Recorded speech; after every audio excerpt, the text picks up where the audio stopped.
Bonjour à toutes et à tous.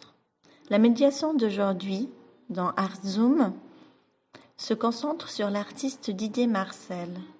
L'installation de 1995 sans titre, qui est exposée dans Chose faite, au Centre culturel de Saint-Raphaël, à la salle d'exposition, est l'une des plus anciennes pièces de cette expo. C'est très difficile de parler de cette installation sans aborder le fait qu'elle pourrait être considérée comme un échantillon d'œuvres. On pourrait imaginer, c'est une pièce où il y a une moquette, 2 fauteuils et des maquettes d'habitats en échelle réduite avec une barre de fer tordue au milieu. On pourrait imaginer que la moquette ferait la taille de toute la salle et qu'elle serait remplie de maquettes de plusieurs tailles, plusieurs échelles, d'objets réels, le tout bien sûr reproduit parce que le matériau de prédilection de Didier Marcel est le plâtre. C'est quelqu'un qui est capable de mouler un champ entier de terre labourée et de le placer sur le mur. Didier Marcel développe un travail de sculpture dans lequel cohabitent des objets et des constructions tirées du réel. Il reproduit le plus souvent à l'échelle réduite ou dans d'autres matières des objets de la nature, s'appropriant ainsi des formes issues de l'architecture, de l'habitat ou de l'outillage, ainsi que des éléments naturels, tels que les arbres ou des bottes de paille. Il leur confère une nouvelle forme d'existence, une forme autonome, en dehors de toute fonctionnalité. C'est sa façon de détourner l'objet du quotidien. Les objets et les constructions spatiales laissent parfois place à des maquettes, de plus en plus sophistiquées selon les années. Des cabanes, abris, garages, gares, architecture modeste et précaire, souvent à l'abandon, des friches, sont les modèles qui l'intéressent. Le jeu d'échelle permet au spectateur d'établir un rapport inédit à l'objet. Cette œuvre s'inscrit dans la continuité des travaux de reconstruction en modèle réduit d'architecture et de sites démolis. Il est difficile d'envisager cette installation sans l'inscrire dans tout un panel de travail que Didier Marcel a amorcé cette période-là. Elle est vraiment emblématique elle est vraiment à considérer comme une partie d'un tout et non pas comme une installation en soi finie, comme une sorte d'échantillon. Elle préfigure également les environnements actuels qui intègrent des moquettes comme surface accueillante. Elle pourrait recouvrir entièrement le sol du lieu d'exposition.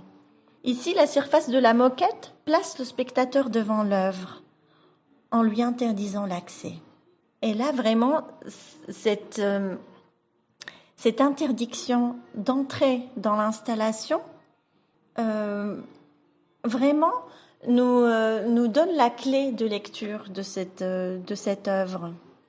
En effet, on peut vraiment pas s'introduire dans cette installation. Tout est fait pour nous laisser à l'extérieur, pour nous garder spectateurs, pour n'éveiller aucune émotion. Si on considère qu'on fait une petite échelle, qu'on se met à la taille des constructions, des maquettes que Didier Marcel fabrique dans cette installation, on pourrait effectivement penser que nous sommes dans un lieu immense, dans des grandes plaines, parce que Didier Marcel effectivement affectionne les grands espaces. Il a grandi à la campagne et il aime, c'est l'idée d'un espace infini, d'un champ infini où on verrait pas le bout de la route. À cette échelle-là, on peut imaginer effectivement manger dans un abri de jardin construit qui est posé à la gauche de l'installation. Ensuite, traverser la plaine jusqu'à une écurie à l'autre bout du champ, visiter la friche, aller ranger du bois dans le hangar ou rentrer dans la maison d'architecte juste à côté. On se baladerait comme ça dans tout un village. Mais tout d'un coup, on est heurté à 2 tabourets de chantier et là, on se demande si c'est la bonne échelle dans laquelle nous sommes. On se dit, tiens, là, à ce moment-là, c'est à taille humaine. Donc, je pourrais tout à fait m'asseoir sur ces fauteuils-là maintenant. On se dit que l'espace du tapis est un espace infini. Mais au milieu, au-dessus, on voit une barre de chantier tordue au centre. Et on se dit non, mais finalement, ce n'est pas un champ, ce n'est qu'une moquette, parce qu'elle ne fait pas elle n'est pas plus grande que la taille d'une barre d'une barre comme ça, qu'on a laissé là abandonnée. Donc on n'y est plus dans le champ, on n'est plus dans un espace architectural. On est dans un espace qui nous permet de dire que ce ne sont effectivement que des sculptures. On est face à deux tabourets. On a l'impression que ce sont des tabourets de chantier qu'on pourrait s'asseoir, mais non, même pas. Ce sont des tabourets fabriqués en trempe-l'œil avec du plâtre, qui sont tout aussi fragiles, beaucoup plus fragiles qu'ils sembleraient être. On se demande si l'espace de l'installation c'est un espace limité par la moquette, mais non, ce n'est pas une installation. On se demande si finalement c'est pas des sculptures tout simplement qui ont été posées là de façon aléatoire. Donc cette installation ne nous invite pas du tout à rentrer à l'intérieur. On se pose effectivement énormément de questions.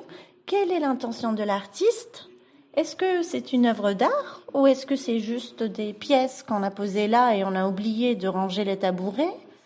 De quoi il s'agit ? On ne peut absolument pas s'introduire. Et cet effet-là est tout à fait réussi dans cette installation. Parce qu'ici, la surface de la moquette place le spectateur vraiment devant l'œuvre et lui interdit l'accès. Cet espace intermédiaire projette dans l'arrière-plan une ligne de petits objets, fragments d'atelier, qui n'avaient pas trouvé de résolution définitive. Les moulages de tabourets en plâtre laqué perturbent l'échelle de ce paysage et introduisent des éléments de l'habitat privé.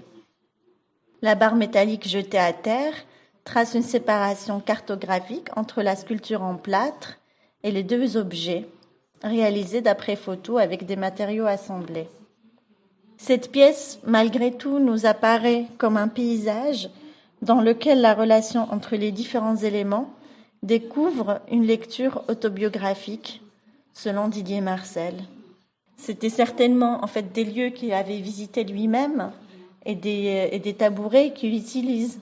Cette pièce est l'une des pièces qui marque vraiment un questionnement, celui de qu'est-ce qu'une œuvre d'art, qu'est-ce que l'installation finalement, qu'est-ce qu'une sculpture, qu'est-ce qu'un moulage, une reproduction, quelle échelle on peut se permettre de faire, dans quel espace pouvons-nous situer cette installation-là ? Est-ce un échantillon ? Est-ce une œuvre entière ?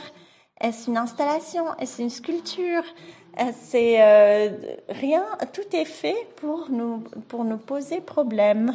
On ne peut absolument pas s'introduire dans cette installation-là. Et on est tout à fait face à une œuvre vraiment originale qui montre à la suite l'évolution aussi du travail de Didier Marcel qui va fabriquer des sculptures de plus en plus poussées, de plus en plus réalistes, avec des échelles différentes, avec une fragilité apparente. C'est vraiment un artiste qui met beaucoup de son vécu dans ses œuvres. Je vous invite à découvrir de plus amplement le travail de Didier Marcel et j'espère que j'ai réussi à vous intéresser dans cette médiation et je vous remercie de votre écoute. Prenez soin de vous. À très bientôt dans un nouveau Art Zoom.